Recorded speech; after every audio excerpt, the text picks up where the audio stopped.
ఇంద్రియ విషయాలు శబ్దం, రూపం, స్పర్శం, రసం, గంధం. ఇంద్రియాలు చెవి, కన్ను, చర్మం, నాలుక, ముక్కు, మనస్సు. కర్మేంద్రియాలు వాక్కు, శరీరం, కాయం, మనస్సు, కాళ్ళు, చేతులు, జ్ఞానేంద్రియాలు, జననేంద్రియాలు, మలమూత్ర విసర్జనాలు. ఇంద్రియాలు.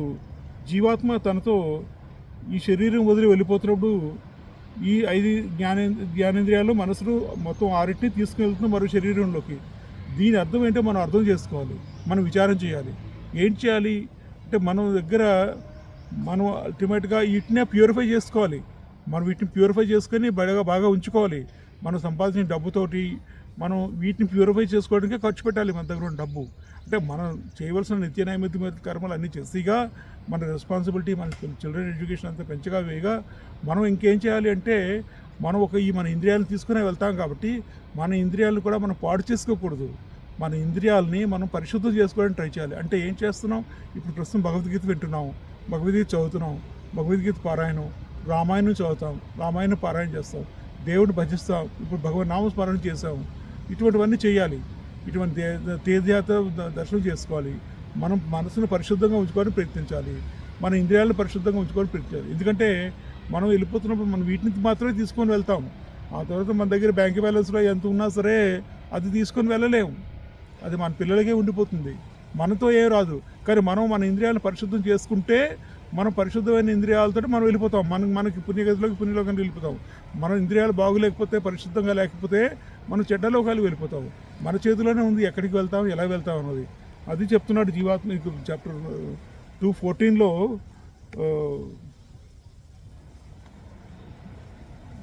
జీవాత్మ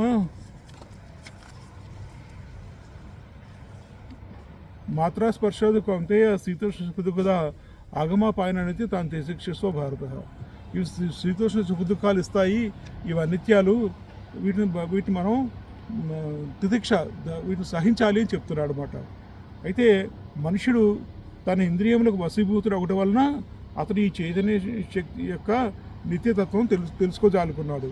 ఇప్పుడు మనం వీటికి మనం తాను తితిక్షస్వ భారత అన్నాడు కదా అంటే శ్రీకృష్ణ భగవానుడు. తితిక్షస్వ అంటే సహించడం అన్నమాట, టాలరేట్ చేయాలి అన్నమాట. టాలరేట్ చేయకుండా ఉండకపోవడం వల్ల ఏమవుతుంది అంటే మనం ఇంద్రియాలకు వశీభూతులు అయిపోతున్నాం అన్నమాట. వశీభూతులు అయిపోయి ఆ చెవి, శబ్దం, రూపం, రసం, గంధం వల్ల పడిపోతున్నాం. పడిపోయిన తర్వాత గడ్డాలపోయి మనం పాడు చేసేసుకుంటున్నాం, వాటి వెంట తిరుగుతున్నాం అన్నమాట. భగవంతుడి వైపు మన మనసు వెళ్ళటం లేదు, ఇంద్రియాల శబ్దాల వైపే వెళ్ళిపోతుంది అన్నమాట. అయితే తితిక్షస్వ ఉండాలి మనకి, అంటే నిగ్రహ శక్తి మనకు ఉండాలి. మనం టాలరేట్ చేసుకోవాలి, మనకి సెల్ఫ్ కంట్రోల్ ఉండాలి, అది చెప్తున్నాడు. సో అప్పుడు అలా చేయకపోవడం వల్ల ఏమవుతుందంటే ఈ మనుషుడు ఇంద్రియాలకు వశీభూతులు అవడం వలన అతడు ఈ చైతన్యం యొక్క నిత్యతత్వం తెలుసుకొని చాలుకున్నాడు. అంతఃకరణం ఇంద్రియముల వల్ల చిక్కుకుంటూ వలన మానవుడు భ్రమకు ఎరగుతున్నాడు. అప్పుడు ఇల్యూజన్ ఏర్పడిపోతుంది అన్నమాట. ఇల్యూజన్ ఏర్పడిపోయి ఆ ఇల్యూజన్ చుట్టే మనం తిరుగుతుంటాం. ఇంద్రియములు విషయంలో అనుభవిస్తుంటాయి ఈలోగా. అందువలన హర్షశోకాది వికారం ఉత్పన్నమగును. హర్షశోకాది వికారం అంటే హ్యాపీనెస్ అండ్ సాడ్నెస్ అప్పుడు వచ్చేస్తున్నాం. అదర్వైజ్ మనకి హ్యాపీనెస్ లేదు, సాడ్నెస్ లేదు, మనం నిర్ద్వంద్వగానే ఉన్నాం. కానీ అప్పుడు హ్యాపీనెస్ వచ్చేస్తుంది లేదా సాడ్నెస్ వచ్చేస్తుంది. Either of the things will happen. అందువల్ల ఇంద్రియములు విషయంలో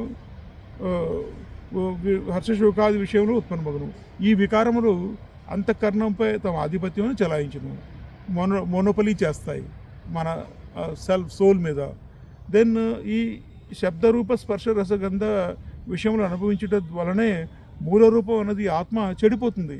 ఎందుకంటే ఆత్మశక్తి మనకున్న కారులో ఉన్నటువంటి ఫ్యూయల్ మన ఆత్మశక్తి లాంటిది. మన body is like a car. With that car, the fuel you may go to a temple or religious place, or you may go to dharamshala, or you go to serve public, poor people, like that whatever you can do nishkam karma. Or you can go to some gambler's house or some bar, some restaurant, and that kind of a thing you can do. So either of the things you can do. So మనం ఆత్మ అనుభవించడం వల్ల మన ఆత్మ చెడిపోతుంది అన్నమాట. మనం ఈ ఇంద్రియములకు చిక్కుబడినప్పుడు, ఇంద్రియములకు లోబడినప్పుడు శీతోష్ణాదులు సంభవించడం అంటే హీట్ అండ్ కోల్డ్ అప్పుడు జనరేట్ అవుతున్నాయి అన్నమాట. ఇంద్రియాలకు మనం వశీభూతులు అయిపోవచ్చు. ఇంద్రియాలకు వశీభూతులు అవ్వకపోతే మనకి శీతోష్ణాదులు కలగవు, హీట్ అండ్ కోల్డ్ కలగదు.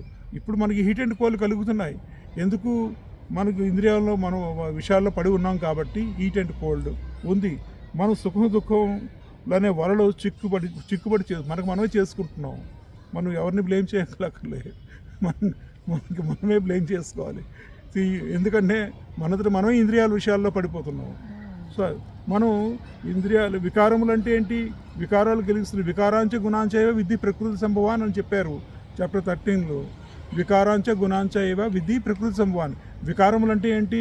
మన ఇంద్రియములను అనుభవిస్తున్నప్పుడు హర్షశోకాది వికారములు ఉత్పన్నం. హర్షశోకాది వికారములు, pleasure and pain are being produced when we are enjoying the indriyas. ఈ ఇంద్రియములకు లోబడినప్పుడు కోల్డ్ అండ్ హీట్ కూడా అక్కరవుతుంది, శీతోష్ణాలు సంభవించరు. So that means that is what it is. We have to control the senses, outgoing senses, in the form of meditation or dhyanam, namasmaranam, satsangam. These kind of things we should do. Thereafter, because of that, we are controlling the senses to some extent. ఈ విషయంలో స్వరూపములు శబ్దం నవ్వు ఇంద్రియ విషయాలంటే ఎలాగుంటాయంటే ఈ శబ్దం, రూపం, స్పర్శం, రసం, గంధం. ఇంతవరకు మనం ఇంద్రియాలను చూసినప్పుడు ఇంద్రియ విషయాలు చూడబోతున్నాం. ఇంద్రియ విషయాల స్వరూపం, nature of this sense objects ఎలాగుంది అంటే ఈ ఎడారిలో ఎండమావుల వలె it's like a mirages in desert. That you find something far distance, some water body is present, but when you go there in morning 12 o'clock or 11 o'clock, 12 o'clock or 1 o'clock or 2 o'clock, you find a water body when you are going in a desert. Now when you go there, after that will judge the distance by about 2 kilometers or 3 kilometers, you find some distance. You go there, when you go there you don't find anything there, no water body is there. Then you see some distance, in the far distance again 2-3 kilometers, you will find another water body present there. You go there also. Maybe your car engine is getting heated up, you wanted to pour some water in that, so you go there. You will not find again a water body, there is no water body, but you are seeing water body. ఇంద్రియ విషయాలు అలాంటివే. So ఈ శబ్దం, స్పర్శం, రూపం, రసం, గంధం ఏంటంటే మనకి అక్కడ సుఖం ఉంది, అక్కడ సుఖం ఉంది అని మనకు చూపిస్తుంటాయి. మనం అక్కడ తీరాడికి వెళ్తే ఆ సుఖం ఉండదు. అంటే ఇప్పుడు ఫర్ ఎగ్జాంపుల్ ఒక అబ్బాయి ఉన్నాడు, ఒక అమ్మాయిని చూస్తాడు. ఆ అమ్మాయి చాలా అందంగా ఉంది, మాట్లాడతాను, చేయి పట్టుకుంటాను, మాట్లాడతాను, శబ్దం వింటాను, మాట్లాడతాను, చేయి పట్టుకుంటాను, స్పర్శ కలుగుతుంది అని అనుకుంటాడు.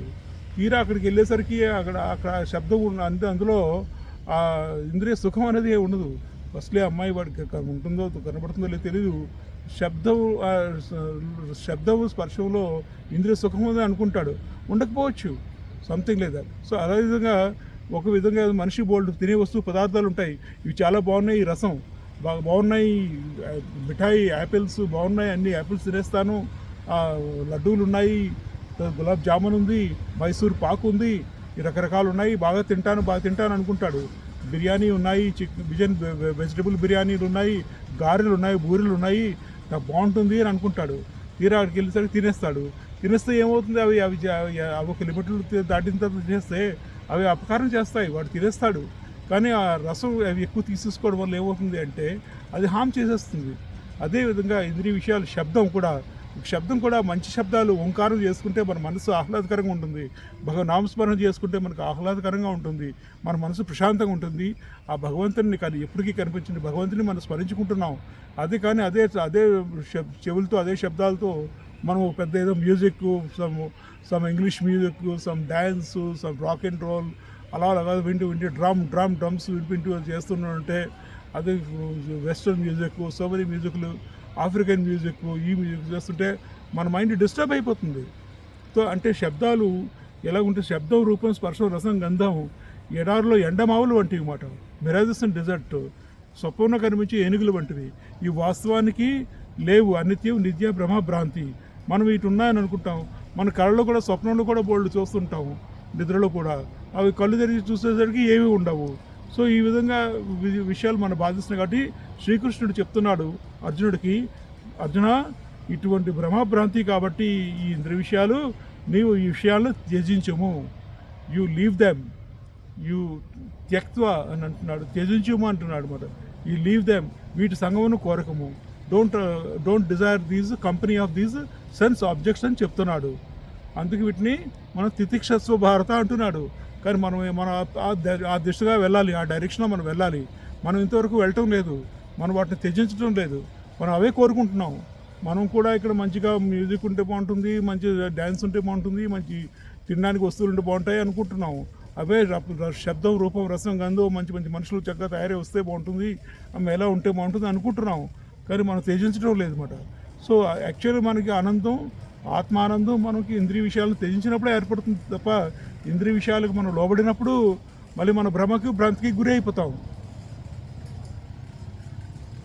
ఎవరిని ఈ విషయంలో శబ్దం, రూపం, స్పర్శం, రసం, గంధం వశపరుచుకున్న జాలవో అట్టివానికి సుఖదుఖములు స్మరించి జాలవు. అతనికి పునర్జన్మ, గర్భవాసం అనేది కష్టం కూడా అనుభవించగలి. కానీ ఎవరైతే మనలో కానీ సక్సెస్ఫుల్ అయిపోయి బై ఛాన్స్ మనం యోగ సాధన చేసుకుని, ధ్యానం చేసుకుని, సత్సంగం చేసుకుని, భజన చేసుకొని ఆత్మానందంతో ఉన్నామంటే అప్పుడు అటు మన ఈ ఇంద్రియ విషయాలు మనం టచ్ చేయకుండా ఉంటే మనం గట్టిపడిపోయినట్టే, గట్టు నుంచి బయటపడిపోయినట్టే, బోటు సంసార బోట్ నుంచి క్రాస్ చేసినట్టే అయిపోతుంది అన్నమాట. అప్పుడు మనకేమవుతుంది అంటే సుఖదుఖంలో టచ్ చేయబట్టబడదు. అంటే మనకు సుఖం ఉండదు, దుఃఖం ఉండదు, మనం బరాబర్గా ఉంటాం అన్నమాట. సుఖం ఉన్నప్పుడు సంతోషించేస్తుంటాడు, దుఃఖం ఉన్నప్పుడు ఏడ్ చేస్తుంటాడు మనిషి. అలా జరగదు అన్నమాట. మనం బరాబర్గా బ్యాలెన్స్గా ఉంటాం అన్నమాట. అప్పుడు అతనికి పునర్జన్మ, గర్భవాసం అనేది కష్టం కూడా అనుభవించాం. మళ్ళీ పుట్టక్కర్లేదు. అప్పుడు ఈ ప్రకృతికి లోకలికి రాడు. వాడు ప్రకృతి సర్కిల్లోకి రాడు. అవుట్ ఆఫ్ సర్కిల్ ఆఫ్ ప్రకృతి అయిపోతాడు. ప్రకృతి సర్కిల్లో రాకపోతే మళ్ళీ వాడి జన్మ ఉండదు అన్నమాట. అతను పూర్ణ రూపం గల నిత్య రూపుడు. 16లో చెప్పారు, సారా అసార విచారణ చేయగా ప్రపంచం రచించను. అప్పుడు జ్ఞాన దృష్టిలో చైతన్యం తప్ప మరేది మిగిలి ఉండదు. అతను నిత్య నిర్ణయంకి వచ్చి ఉన్నాడు. ఇదే సొల్యూషన్. ఇప్పుడు మనం కూర్చొని ఏం చేయాలి అంటే సారా అసారను విచారణ చేయాలి. ఇప్పుడు అదే మనం చేస్తున్నాం. అంటే సారం అంటే అసారం, అసారం అంటే బలం లేనిది, సారం అంటే బలం ఉన్నది. ఇది సారవంతమైంది అంటాం, ఇది ఇంట్లో బలం లేదు అసారమైంది అంటాం. సారం అసారం. సో నిత్యం అనిత్యం ఇవి మనం విచారం చేయాలి. చేస్తే ఏది నిత్యం, ఏది మంచిది, ఏది చెడ్డది మనం విచారం చేయాలి. అలా చేసినప్పుడు ఏమైపోతుంది అంటే ఈ ప్రపంచం నశించిపోతుందట. అంటే మనకి ఎంత పెద్ద బెనిఫిట్ కలుగుతుంది అంటే మనం జ్ఞాన దృష్టిలో అప్పుడు చైతన్యం తప్ప మనకి ఇంకేం మిగలదు. ఉన్నది ఒకటే సోల్ ప్రిన్సిపల్ రా, నాలో ఉన్నది అదే సోల్ ప్రిన్సిపల్, అందుకే నా బాడీ పనిచేస్తుంది. ఆయనలో ఉన్నది కూడా అదే సోల్ ప్రిన్సిపల్, అందువల్ల ఆయన బాడీ పనిచేస్తున్నాయి. మిగిలిన వారందరూ కూడా అదే సోల్ ప్రిన్సిపల్ ఉంది. సోల్ ప్రిన్సిపల్ ఉండబట్టే ఆ బాడీలు పనిచేస్తున్నాయి, లేకపోతే బాడీ బికమ్స్ డెడ్ బాడీ అని తెలిసిపోయి అప్పుడు మనం చూస్తున్నంత చైతన్యమే చూస్తుంటాం మన చుట్టూను. నేను మిమ్మల్ని చూస్తున్నా చైతన్యాన్ని చూడాలి మాట, చూస్తున్నాను కూడా. మీరు నన్ను చూస్తున్నా చైతన్యాన్ని చూడాలి, కానీ బాడీని, మైండ్ని వాటిని చూడకూడదు అన్నమాట. అంటే చైతన్యం ఉండబట్టే నేను ఉన్నాను ఇప్పుడు, అది మాట. అందువల్ల చైతన్యం అప్పుడు వాళ్ళు ఏమవుతున్నారు, వాళ్ళు అప్పుడు అనిత్య నిర్ణయానికి వచ్చి ఉన్నాడు అన్నమాట. అప్పుడు వాళ్ళ దృష్టిలో వాళ్ళకి జ్ఞానవంతులు అవుతారు. వారి జ్ఞాన దృష్టిలో చైతన్య తత్వం తప్ప మరేమి మిగిలి ఉండదు అన్నమాట. ఈ విధంగా 17లో చెప్తున్నారు, శ్లోక 17లో, ఆత్మ నిత్యమైనది, అవినాశి, అవ్యయం, అవ్యయ ఈశ్వర. ఈశ్వరుడికి ఒక పేరు కానీ, ఒక రూపం కానీ, ఒక రంగు కానీ లేదు అని చెప్తున్నారు అన్నమాట. ఈశ్వరుడికి ఒక పేరు లేదు, ఒక రూపం లేదు, ఒక రంగు లేదు. ఆయన నిత్యమైన వాడు, అవినాశి, అవ్యయం. ఆత్మ ఎల్లప్పుడూ సర్వవ్యాపిగాను, జనన మరణం లేనివానిగా ఉండను. ఆయన శ్రీరాముడిగా అవతరించిన, శ్రీకృష్ణుడిగా అవతరించిన, తన ప్రకృతిని వశపరుచుకొని ఆ రూపంలో వచ్చాడు. ఆయన నరసింహస్వామిగా అవతరించాడు ప్రహ్లాదుడి కోరిక మేరకు. ప్రహ్లాదుడి తండ్రి ఏ విధమైన కోరికలు కోరుకున్నాడు, కానీ ఏ మనిషి కానీ, ఏ దేవత కానీ, ఏ దానుడు కానీ, ఏ జంతువు కానీ ఏది నన్ను చంపడానికి వీల్లేదన్నాడు. అప్పుడు ఆయన నరసింహాధారం ఎత్తాడు. మనిషి కాదు, ఒక జంతువు కాదు, ఆ విధంగా ఆయన అవతరించాడు. అది ఆ విధంగా అంతేగాని ఆయనకు ఒక ప్రత్యేకమైన రూపం లేదు. అదే విధంగా ఇంకా ఎన్నో ఉదాహరణలు మనకు ఉన్నాయి. సో దేవుడు ఆ విధంగా అవతారాలు ధరించుకొని వస్తాడు మన ధర్మరక్షణ కోసం. సో ఇంగ్లీష్లో కూడా చెప్పారు చాప్టర్ 14-15 గురించి. It is only when we are enjoying the sense objects pleasure and pain are produced, and when we surrender ourselves to the sense objects cold and heat occur. When we, 2 points are here, I'll again repeat, it's only when we are enjoying the sense objects pleasure and pain are produced. When we surrender ourselves to the sense objects cold and heat occur. It is due to illusion, like mirages in desert, like seeing elephants in dreams are temporary. These things are temporary. Now, if you do not enjoy the sense objects, the way out చెప్తున్నారు, if you do not enjoy the sense objects, pleasure and pain are not produced. Pleasure ఉండదు, pain ఉండదు. When we do not enjoy the sense objects. If you do not surrender yourself to the sense objects, cold and heat does not occur. అప్పుడు ఉండదు అన్నమాట. So ఈ విధంగా మనం ఇంకా యోగ సాధనలో చేసి ఇంకా మంచిగా సాధన చేసి ఈ విధమైన స్టేజ్కి మనం వెళ్ళాలన్నమాట. నెక్స్ట్ 18లో చెప్తున్నారు, ఈ శరీరాదులు అన్నీ ప్రకృతికి చెందినవే. ప్రకృతి నుంచే వస్తున్నాయి ఈ శరీరాలన్నీ మనవి. ఇందులో గాడ్కి రోల్ ఏమి ఉండదు. ఈ శరీరాలు అన్నీ స్వాభావికంగా నాశవంతమైనవి, ఇవన్నీ డిస్ట్రాయబుల్. ఆత్మ అవినాశి. వేరే soul principle inside the body, there is soul is dwelling. ఆత్మ అవినాశి, ఆత్మ నాశనం కానీ నిత్యమైన మూలరూపం. ఆత్మ జీవలోకే జీవభూత సనాతన. ఆత్మ అనాది, ప్రకృతికి అవలది. ఆత్మ అవికారి, నిత్యమైనది, శాశ్వతమైనది, పురాతనమైనది, పురాణమైనది. ఆత్మ జన్మ లేనిది. ఆత్మ మనస్సు మరియు 6 ఇంద్రియములను ఈ ప్రకృతిలో ఉన్నవాడిని ఆకర్షిస్తుంది. మనం ఆత్మ ఆకర్షిస్తుంది దేన్ని? మనసుని, ఇంద్రియాలని. ఈ మనసు ఇంద్రియాలు ఎక్కడున్నాయి? ప్రకృతికి చెందినవే. దాన్ని ఆకర్షించేస్తుంది. అంటే ఏంటి మీనింగు? మన మనస్సు ఇంద్రియాలు ప్యూర్గా ఉన్నాయనుకోండి, మన ఆత్మ వాటిని ఆకర్షిస్తుంది అనుకోండి, మనం ఏం చేస్తాం? మంచిగానే బిహేవ్ చేస్తాం. మన శక్తి అందులో మంచిగా వెళ్ళిపోయి మంచిగా ఇప్పుడు భగవద్భక్తి, భగవద్ధ్యానం, కోవిలి, దేవాలయం, భగవద్గీత పారాయణం, సత్సంగం అది చేసుకుంటున్నాం. హే రామ్ హే రామ్, హే కృష్ణ హే కృష్ణ, హరే రామ్ రామ్ రామ్ హరే హరే, హరే కృష్ణ అనుకుంటున్నాం. ఎప్పుడు అనుకుంటున్నాం? మనం ఈ ఆత్మ ఏముందంటే మనస్సు మరియు 6 ఇంద్రియాలను ప్రకృతిలో ఉన్న వాటిని ఆకర్షిస్తుంది. ఇప్పుడు ఈ ప్రకృతిలో మన మనస్సు ఈ విధంగా మంచిగా ఉంది, సత్వగుణంలో ఉంది. అదే మన మనసు రజోగుణంతో ఉందనుకోండి, తమగుణంతో ఉందనుకోండి, తమగుణం ఉన్నవాడైతే పడుకుని పోతాడు, క్వశ్చన్ లేదు. ఇంకా ప్రమాదం, నిద్ర ఆలస్యం. రజోగుణం ఉన్నవాడు ఏం చేస్తాడంటే, నాకు ఆ లాభం కావాలి, ఆ ధనం కావాలి, ఆ పేరు కావాలి, ఆ ఊరు కావాలి, నన్ను అందరూ మెచ్చుకోవాలి, నన్ను అందరూ పొగడాలి, నన్ను రాజు చేయాలి, నాకు వెళ్ళని అనాలి, శభాష్ అనాలి. ఆ విధంగా పోతుంది, ఆ విధంగా వెళ్ళిపోతుంది అన్నమాట. ఆత్మశక్తి కలగడంతో మనసు ఇంద్రియాలతో ఉన్నమాట. ఆత్మ అన్ని విధాలా పరిపూర్ణుడు. ఆత్మకేం లేదు, ఆత్మకి ఏ విధమైనటువంటి కోరికలు లేవు. ఆత్మ అన్ని విధాలా పరిపూర్ణుడు, నిత్యతృప్తుడు. ఏ రకమైన వికారాలు, శీతోష్ణాదులు, సుఖ దుఃఖాలు లేనివాడు ఆత్మ. ఆత్మే మహేశ్వరుడు. ఈ శరీరంలో ఇంద్రియ విషయాలు అన్నీ ప్రకృతి మాయ వలన కలిగినవే. ఇవన్నీ కేవలం స్వప్నం వంటి మాయ, భ్రాంతి, భ్రమ. నాశవంతమైన క్షణభంగరమైన ఇంద్రియముల ద్వారా ఇంద్రియ విషయములైన శబ్దస్పర్శ రూపరస గంధాదులు ఆకర్షితమై ఉన్న మనస్సును అనుభవించడం ద్వారా అవికారి అయిన ఆత్మ వికారి అయిపోతుంది. జనన మరణములు లేని ఆత్మ జనన మరణ చక్రంలో పడిపోతుంది. మీరు యాక్చువల్గా అవికారి, మీరు వికారి అయిపోతున్నారు ఆ మైండ్, సెన్స్ ఆబ్జెక్ట్స్ వీటి వల్ల. ఇప్పుడు మీకు మీ ముందుకి ఒక మంచి మిత్రులు వచ్చే మంచిగా అయిపోతున్నారు. మీ ముందుకు ఒక శత్రువులాటో ఎవడైనా వచ్చాడనుకోని మీకు హాని చేసేవాడు, మీకు క్రోధం కలుగుతుంది. సో ఆ విధంగా మీరు వికారి అయిపోతున్నారు అన్నమాట. అది సంగతి.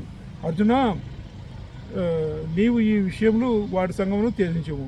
అది సంగతి. ఆత్మ శరీరి 19 శ్లోకాలు చెప్తున్నాడు భగవానుడు. ఆత్మ శరీరీ దేహి అనాశన అప్రమేయం. నేను చంపేవాడును కాదు, వీరు మరణించిన వాడు కారు అని తెలుసుకో. నువ్వు అర్జున, నువ్వు చంపడం లేదు, వెళ్ళి నువ్వు చంపేవాడివి కాదు, వీళ్ళు నీ చేతితో చచ్చిపోతున్న వాళ్ళు కూడా కాదు. జన్మ మరణములు ఈ ప్రకృతికి ఉన్నాయి, శరీరాలకు ఉన్నాయి. నువ్వు ఏం చేయటం లేదు, ఆత్మని నువ్వు చంపలేవు అని చెప్తున్నాడు. ఆత్మ చంపదు అని చెప్తున్నాడు, చంపబడదు అని చెప్తున్నాడు అన్నమాట. 20 శ్లోకంలో ఆత్మ మూల స్వరూపం అజ నిత్య శాశ్వత పురాణ అవినాశనం నిత్యం అజం అవ్యం జీవాత్మ చైతన్యం. ఆత్మకు పేరు లేదు, రూపం లేదు, రంగు లేదు, సర్వవ్యాపి చైతన్య శక్తి, జనన మరణములు లేనిది ఆత్మ అంటున్నాడు అన్నమాట. మాయా స్వప్నం, ఇల్యూజన్. స్వప్నంలో చూసిన సంగతులు, వస్తువుల నామరూపములు కూడా ఎచ్చట్ను కనబడవు. మనం డ్రీమ్లో చూస్తాం, మనం you are having a beautiful marble palace, you are owner of that. You may see, I may see also, I am having a marble palace, I am owner of that. But the moment I open my eyes, my dream is gone. Then సస్మనం సూచిన సంగతులు, వస్తువుల నామరూపాలు కూడా ఎక్కడ ఉండవు. మరి in front of me that dream palace, that marble palace is not there. ఈ మాయ కూడా ఈ మాదిరే అని తెలుసుకో. అందువల్ల నీవు భ్రమపడి ఉన్నావు. అంటే ఈ శరీరం కూడా మాయలాడిదే అంట. 22లో చెప్తున్నాడు, శ్లోక 22లో, ఈ జీవాత్మ చైతన్యాధిపతి ఈశ్వరుడు పరమాత్మ ఒక శరీరం నుంచి మరొక శరీరం ధరించడు. ఇదంతే వస్త్రాలు వదిలేసి ఇంకో వస్త్రం మనం వేసుకున్నట్టుగా ఆయన ఏం చేస్తారంటే ఈ శరీరాధిపతి ఈశ్వరుడు ఒక శరీరం వదిలేసి మరొక శరీరంలోకి వెళ్ళిపోతాడు. ఇప్పుడు ఈ శరీరంలో ఉన్న కాన్షియస్నెస్ కేశవరావు, కర్నల్ కేశవరావు అని పిలువబడుతున్న ఈ శరీరంలో ఉన్నటువంటి ఈ చైతన్య శక్తి మరొక ఈ శరీరం పనికి రాకుండా పోగానే మరొక శరీరంలోకి వెళ్ళిపోతుంది ఆత్మ. ఆ శక్తి వెళ్ళిపోతుంది అన్నమాట, అంతే ట్రాన్స్ఫర్ అయిపోతుంది ఆ శక్తి. సో ఆత్మ జీవాత్మ చైతన్యాధిపతి బేసికల్గా అన్నమాట. So I'm not this body, I'm wearing this body like a prop, I'm using this body, that's all. But I'm not this body, I'm the spirit soul. So మనం అది తెలుసుకోవాలి. 23-24లో ఈ ఆత్మ అనాది, నిరంతరంగా స్వతసిద్ధమైనది, ఉపాధులు లేనిది, అతి నిర్దోషమైనది. ఈ ఆత్మ సర్వవ్యాపి అయిన ఉన్నది. అందరిలోనూ ఈ ఆత్మ ఉంది. They are not realising this. అందరిలోనూ ఈ ఆత్మ ఉంది. ఈ ఆత్మ స్వయం పరిపూర్ణమైనది.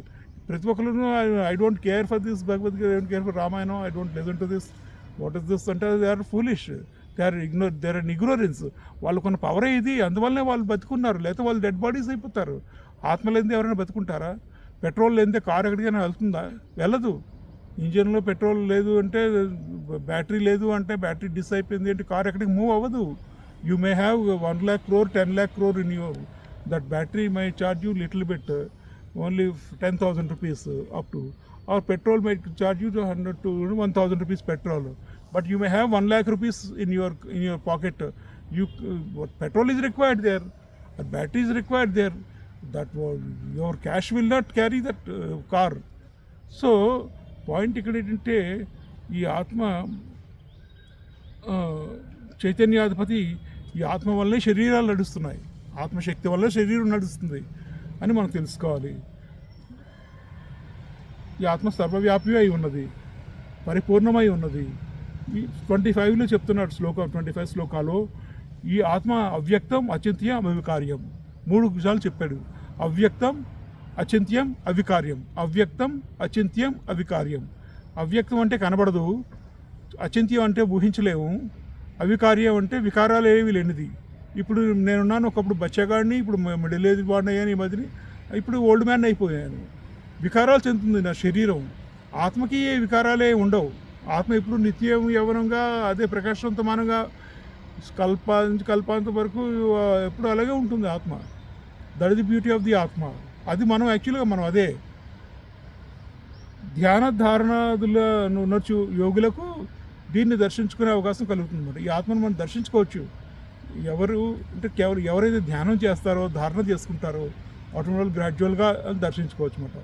ఇది మనస్సుకు మరియు ఇతర సాధనలను చేయడానికి వీలు కానిది. నేను కరోడపతిని, నా దగ్గర 10 crore ఉన్నాయి, 20 crore ఉన్నాయి, ఇస్తాను, నాకు ఆత్మదర్శనం కావాలి అంటే ఆత్మదర్శనం అవ్వదు. ఏ రకంగానూ మనీ ఇచ్చేస్తామంటే అవ్వదు. ఇది భక్తిగా ధ్యానంతో కూర్చుండే ధారణ చేసుకుంటున్న వాళ్ళకే అవుతుంది. సత్సంగంలో ఉన్న వాళ్ళకి భగవంతుని స్మరించుకున్న వాడికి అవుతుంది. కానీ అదే డబ్బు ఉంది అంటే నాకు భగవంతుని ప్రత్యక్షం అవ్వాలి అనుకుంటే భగవంతుని మనం వాటి కమాండ్ చేసి తెప్పించుకోలేము. భగవంతుని భక్తి ద్వారా మాత్రమే మనం దర్శించుకోగలము. ధ్యాన ధారణాదులో నుంచి వారికి ఈ ఆత్మను దర్శించుకునే అవకాశం ఉంది. ఇది మనస్సు మరియు ఇతర సాధనలను చేయడానికి వీలు కానిది. ఈ ఆత్మ కేవలం హద్దులేని పురాణ పురుషే అయి ఉన్నాడు. ఈ ఆత్మ త్రిగుణాతీతమైంది, సత్వరజస్తమో గుణ అతీతమైనది. ఇది ఈ ఆత్మ. మనం ఈ ప్రకృతి సత్వరజస్తమో గుణాత్మకమైనది. మనం జీవాత్మ ఈ ప్రస్తుతం ఈ సత్వగుణ రజస్తమో గుణాలలో చిక్కుపడిపోయి ఉన్నాము. కానీ పరమాత్మ యాక్చువల్గా మనం పరమాత్మ తత్వం ధ్యానించి అటువైపు ధ్యానం చేస్తే మనం కూడా త్రిగుణాతీతులం అయిపోతాం అన్నమాట. చాప్టర్ 14లో ఉంది త్రిగుణాతీతులు ఎలాగవుతారన్నది. అది వేరే టాపిక్. త్రిగుణాతీతుల లక్షణాలు అంటే ఎలా పోలుస్తారు అని చెప్పేసి. సో అది మనం తర్వాత చూస్తాం. ఈ ఆత్మ ఆకారం, వికారం మొదలగులు కూడా లేనివి. ఈ ఆత్మ అన్నిటి యందు అంతర్గతమై ఉన్నట్లా తెలుసుకొని అనుభవించవలసిందే ఉన్నది. ఇట్లా అనిపించినప్పుడు ఈ శోకమునకు ఈషన్ మాత్రం కూడా తావలేదు. మనం ఎప్పుడు ఈ శోకం మనకి ఎప్పుడు పోతుందంటే అన్నిట్లోనూ అంతర్గతమై ఉంది ఈ ఆత్మ, నాలోనూ ఉంది, వాళ్ళలోనూ ఉంది. ఆత్మ అంజాయరు భోక్తారం యజ్ఞతపసాం సర్వలోక మహేశ్వరం సుహృదం సర్వభూతానం జ్ఞాత్వమాం శాంతి వచ్చేది అన్నట్టుగా అందులో ఉన్నది ఈ ఆత్మ అని తెలుసుకున్నప్పుడు మనం మన దగ్గర ఉన్న ఆత్మను కూడా తెలుసుకొని సంతోషిస్తాం అన్నమాట. లేకపోతే శోకం ఉంటుందన్నమాట. 26వ శ్లోకంలో చెప్తున్నారు, ఇంకా 5 శ్లోకాలు ఉన్నాయి. ప్రకృతి యొక్క స్థితి లయములు అనేది త్రివిధ అవస్థలు, సత్వరజ స్తమ గుణాలు, త్రిగుణాలు, జాగ్రత్త స్వప్న సుషుప్తి అవస్థలు, సుఖ దుఃఖాలు, హర్షశోకాలు, జనన మరణాలు, ఈ స్థితి స్వాభావికం అనాది నుంచి కలదినే అయి ఉన్నది. ఈ ప్రజలంతా నిరంతరం పుట్టుచూ చచ్చుచూ ఉండెదరు. ఈ జనన మరణములు రెండును తప్పనిసరి అయినవని వీటిని ఎన్నడూ ఎవరూ ఆపలేరు. మనకి ఆత్మదర్శనం అవ్వాలి. ఆత్మదర్శనం అవ్వనంత వరకు ఈ జనన మరణాలని ఎవరు ఆపలేరు, ఎవరు తప్పించలేరు. కాకపోతే మనం చేసుకున్న మంచి కర్మల వల్ల మంచి జన్మలు కలుగుతాయి.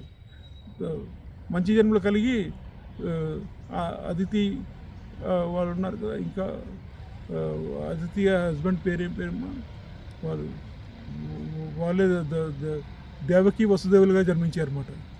సో దేవేంద్రుడికి కూడా తల్లిదండ్రులు వారే. సో ఈ విధంగా మహాత్ముల లాగా వశిష్ఠుడు అరుంధతి, ఇట్లాగా మనకి లోపాముద్ర అగస్త్యుడు, ఈ విధంగా మంచి జీవితం దేవుడు మనకి ప్రసాదిస్తాడు. అది కానీ జన్మ మరణాలు ఉంటాయి. వాళ్ళు పయస్ పీపుల్, వాళ్ళు ఎప్పుడు వాళ్ళని పరమాత్మ దర్శించుకున్నారు కూడా. శ్రీరామచంద్ర ప్రభు సీతమ్మ తల్లి అగస్త్య మహర్షిని దర్శించుకుంది. తర్వాత ఈ అత్రి మహర్షిని అనసూయను దర్శించుకున్నారు. వశిష్ఠ మహర్షిని అరుంధతి మహర్షిని దర్శించుకుంది. సాక్షాత్ ఆది మహాలక్ష్మి మనిషి రూపంలో పుట్టిన కూడా మానవావతారంలో.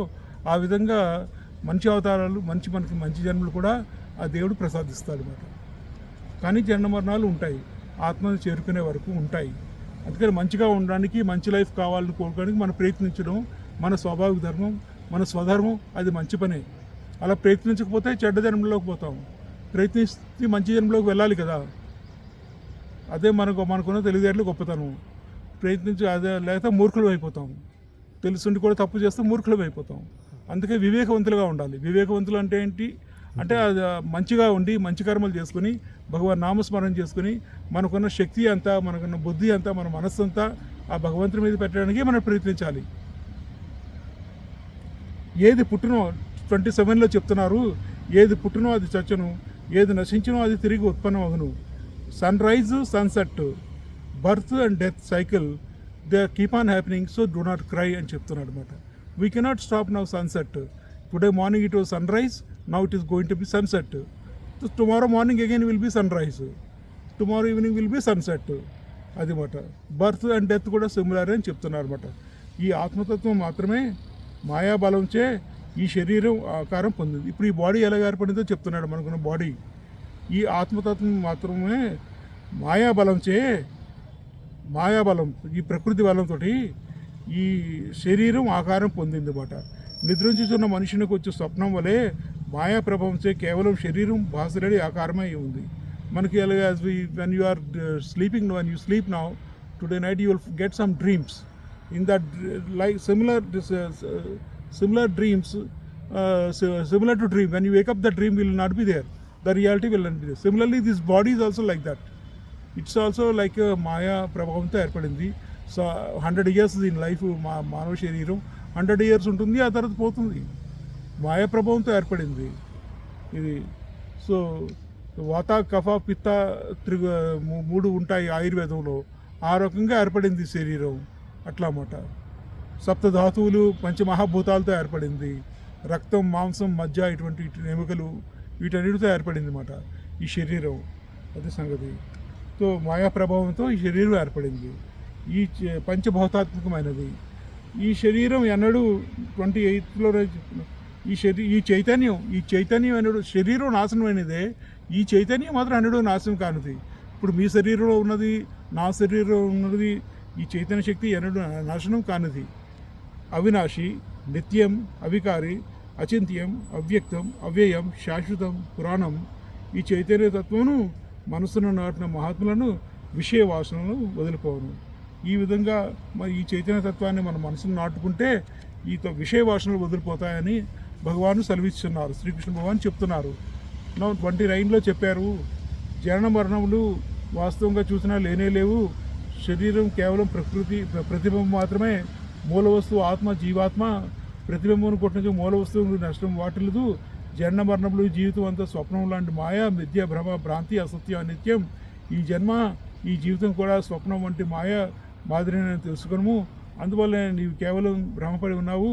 ఈ శరీరం నశించినప్పటికీ స్వరూపం నాశనం కాదు.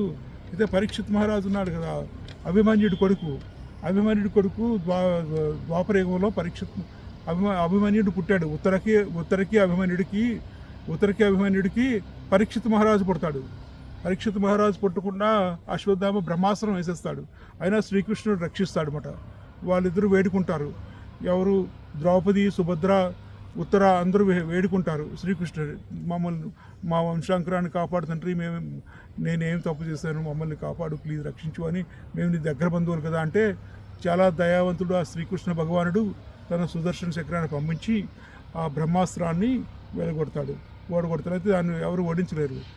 అప్పుడు ఆయన ద్వారా పరీక్షిత్ మహారాజు రక్షించబడి పరీక్షిత్ మహారాజు అవుతాడు. ఆ తర్వాత పరీక్షిత్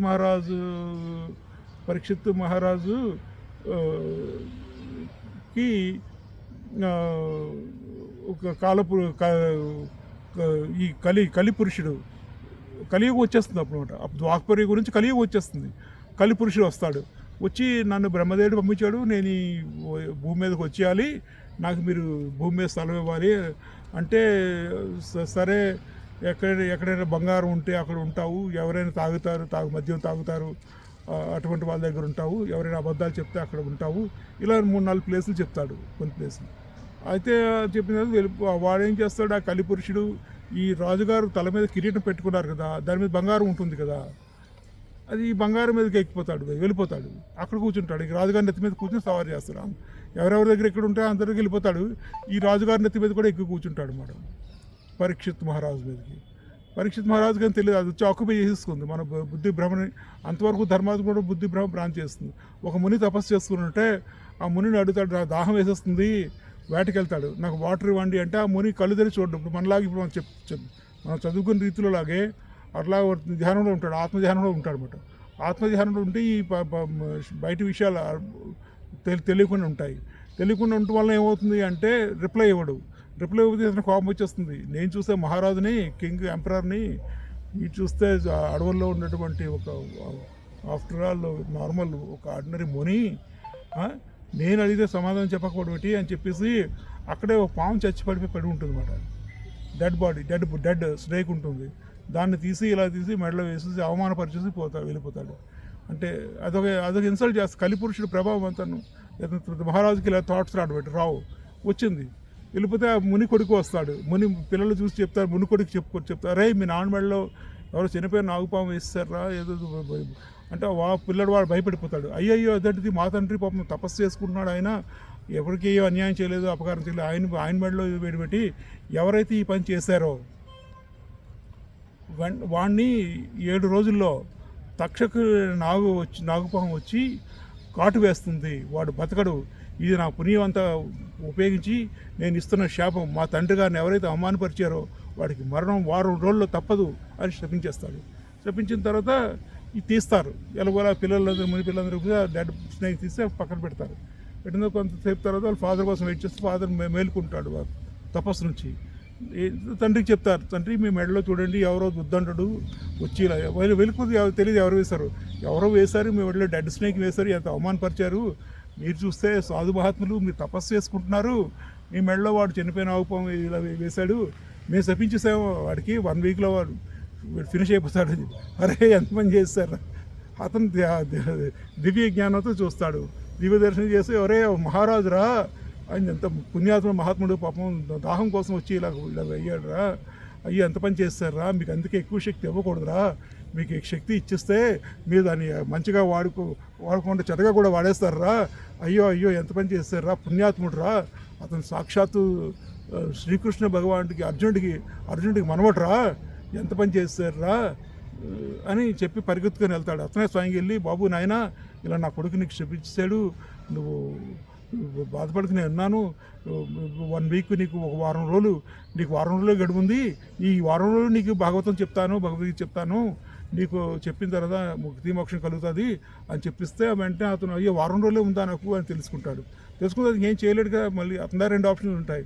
మళ్ళీ సేమ్ ఆ మురికి చెప్పించిన వాడి మీద అటాక్ చేసుకొని చంపేయడం జరుగుతుంది. లేదు అంటే మళ్ళీ వీడు మాత్రం బతకడు. ఎందుకంటే ఇప్పుడు వాడిని మళ్ళీ అనుకుంటాడు ఇవన్నీ వేస్ట్.